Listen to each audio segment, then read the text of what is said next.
கல்கி சார் மற்றொரு மிக முக்கியமானது, அவர் என்ன கொள்கையில இருக்கிறாரு, எந்த பகுதி மக்கள், எந்த மக்களுக்கு அவர் ஆதரவா செயல்பட போகிறார் என்பதற்கு இந்த இணைய செயலி தொடக்க விழாவில் சொல்லியிருக்கிறாரு. அதாவது மதசார்பின்மை, சமூக நீதி மற்றும் மக்களாட்சி அப்படிங்கிறார். மதசார்பின்மை, சமூக நீதிக்கு ஏற்கனவே பல கட்சி இங்க இருக்க போற நேரத்துல இதுல என்ன புதுமையை புகுத்தி திடீர்னு அரசியல்ல நடக்கிறதே மக்களாட்சி தான் நடந்துட்டு இருக்கு. ஆமா, அவர் மக்களாட்சின்னு சொல்லி இருக்கிறாரு. மக்களாட்சி ஜனநாயகத்துல மக்கள் மூலமாக தேர்ந்தெடுக்கப்பட்ட ஒரு ஆட்சியா நடக்குது. மக்களாட்சி தான் நடந்துட்டு இருக்கு. புதுசா எதுவும் இல்ல. அதனால புதுசா எதுவும் அவர் இன்னொன்னு எப்படி நம்ம பிரதமர் 10 வருஷமா பத்திரிகை நிறுவனங்களை சந்திக்காத இருக்காரோ, அதே மாதிரி அவர் பத்திரிகை நிறுவனங்களையும் சந்திக்காத கட்சி ஆரம்பிக்கிறவரையும் 2 வருஷம் கழிச்சுதான் சந்திப்பார் போல் இருக்கு. அவர் யாரையுமே பத்திரிகை நிறுவனங்களை சந்திக்க மாட்டேன்றார்.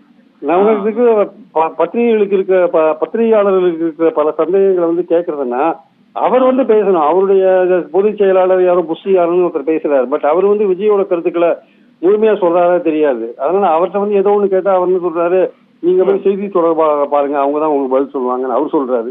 விஜய் அவர் மனசுல இருக்கிறது என்னன்றத ஒரு பத்திரிகையாளர் சந்திப்பு மூலமா அவர் பல கேள்விகளுக்கு பதில் சொன்னா, வரப்போற எலெக்ஷன் முதற்கொண்டு இந்த 2 கோடி பேரை நிர்ணயிச்சது முதற்கொண்டு ஜனநாயகத்தை பத்தி அவருடைய பார்வை என்னவா இருக்கு, நம்ம நாட்டுல இருக்கிற டெல்லியில ஆளுகிற அரசாங்கத்தை பத்தி என்ன பார்வை இருக்கு, தமிழ்நாடு டிஎம்கே கவர்மெண்ட் பத்தி என்ன பார்வை இருக்கு, உங்களை நீங்க எந்த இடத்துல பொசிஷன் பண்ணிக்க போறீங்க இந்த அரசியல்ல, இந்த மாதிரி பல விஷயங்களுக்கு அவர் பதில் சொல்ல வேண்டியிருக்கு. அவர் பத்திரிகையாளர்களை பார்க்க மாட்டேங்கிறாரு.